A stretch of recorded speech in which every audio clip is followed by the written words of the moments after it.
Hello students, आज के हम लेक्चर में डील करेंगे एंटीजन एंड एंटीबॉडी।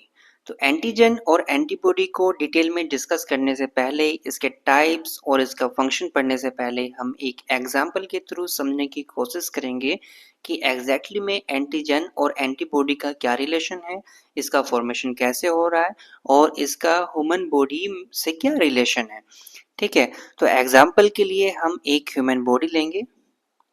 ठीक है, ये ह्यूमन बॉडी है, इसके चारों तरफ एनवायरनमेंट है। जैसे हमारे चारों तरफ एनवायरनमेंट है, इसके भी चारों तरफ एनवायरनमेंट है। अब हमें पता है कि एनवायरनमेंट में मल्टीपल टाइप्स के माइक्रो ऑर्गेनिज्म क्या कर रहे हैं, घूम रहे हैं। अब ये माइक्रो ऑर्गेनिज्म जब इस ह्यूमन बॉडी के अंदर एंटर करते हैं, एनवायरनमेंट से निकल के इस ह्यूमन बॉडी के अंदर एंटर करते हैं, तो ये एज ए ट्रीट होते हैं बॉडी के लिए फॉरेन पार्टिकल, फॉरेन पार्टिकल। ठीक है, अब बॉडी के पास एक सिस्टम होता है जिसको हम बोलते हैं इम्यून सिस्टम। क्या बोलते हैं, इम्यून सिस्टम। अब ये इम्यून सिस्टम बॉडी को प्रोवाइड कराता है डिफेंस मैकेनिज्म। ठीक है, डिफेंस मैकेनिज्म मींस अगर कोई फॉरेन पार्टिकल बॉडी के अंदर एंटर कर रहा है, ये उसको उस पे एक्ट करेगा और उसको फिर क्या कर देता है, उसको किल कर देता है। अब इसी केस में यही हो रहा है कि जो फॉरेन पार्टिकल है, मींस फॉरेन पार्टिकल मींस कोई भी माइक्रो ऑर्गेनिज्म है, ठीक है, वो बॉडी के अंदर एंटर कर गया है। अब हमारा जो इम्यून सिस्टम है वो इन फॉरेन पार्टिकल्स पे एक्ट कर रहा है, उसको किल करने की कोशिश कर रहा है, और ये किल करेगा हमारा इम्यून सिस्टम एक प्रोटीन को सिंथेसाइज करने के बाद। ठीक है, किसको सिंथेसाइज करने के बाद, प्रोटीन को सिंथेसिस करने के बाद। ठीक है, अब ये जब प्रोटीन का सिंथेसिस यहाँ पे हो गया है तो ये फॉर्म पार्टिकलों को क्या कर देता है, किल कर देता है।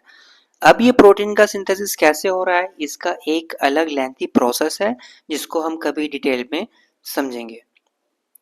अब यहाँ पे जो फॉर्म पार्टिकल बॉडी के अंदर एंटर किया और फिर प्रोटीन का सिंथेसिस हुआ, और प्रोटीन के सिंथेसिस होने से फॉर्म पार्टिकल क्या हो गया, किल हो गया। अब यहाँ पे एंटीजन और एंटीबॉडी का क्या रिलेशन है। ठीक है, जो ये फॉरेन पार्टिकल है,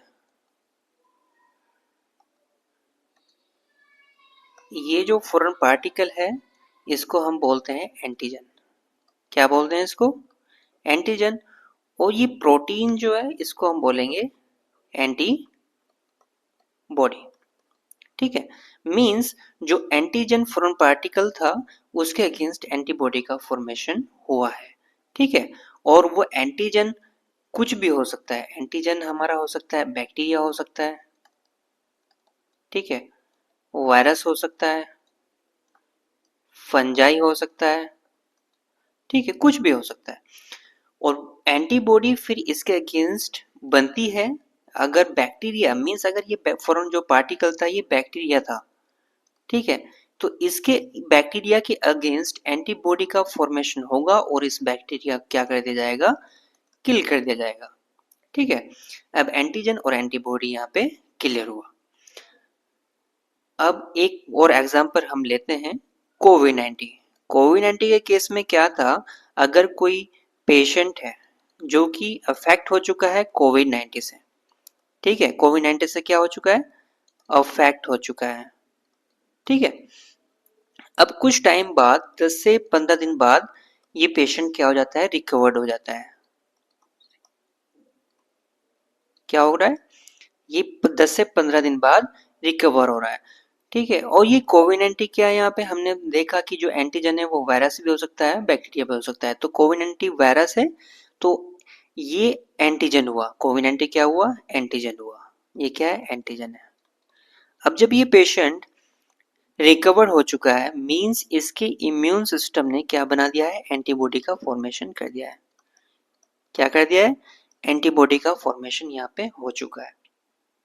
ठीक है, अब कोई दूसरा पेशेंट है जो कि अभी अफेक्ट हुआ है कोविड-19 से, इसको कितने दिन लगे, 10 से 15 दिन लगे, क्योंकि इसके इम्यून सिस्टम ने वर्क किया और एंटीबॉडी का फॉर्मेशन किया।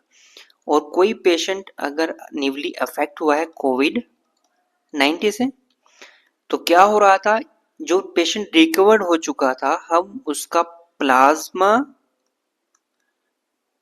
Just a minute please, plasma को सेपरेट करके ट्रांसफ्यूज कर दे रहे थे। क्या कर दे रहे थे? ट्रांसफ्यूजन कर दे रहे थे, जो कि न्यूली पेशेंट है, अफेक्ट हुआ है कोविड-19 से। ठीक है, अब इस प्लाज्मा से क्या मिल रहा था? इस प्लाज्मा से ये एंटीबॉडी मिल रही थी, जो कि उसको उसकी इम्यून सिस्टम ने तैयार की थी 10 से 15 दिन में। अभी इसको मिल जाएगी जल्दी। अगर इसको ये बाहर से मिल रही है, जल्दी मिल रही है, तो ये पेशेंट जल्दी ही रिकवर हो जाएगा। यही हो रहा था कोविड-19 के टाइम पे। ठीक है, मेरे ख्याल में अब आपको क्लियर हो चुका होगा कि एंटीजन और एंटीबॉडी सिंप्लीफाई वे में होते क्या है। ठीक है, तो antigen a substance that enter the body and cause the immune system to react. It is usually a part of virus, bacteria, and other harmful organisms. Antibody, a protein made by the immune system to fight antigen. It attaches to the antigen to help destroy or remove it. ठीक है, means जो antigen है वो क्या बना रही है? वो एंटीबॉडी बना रही है। ठीक है, एंटीबॉडी बनने पर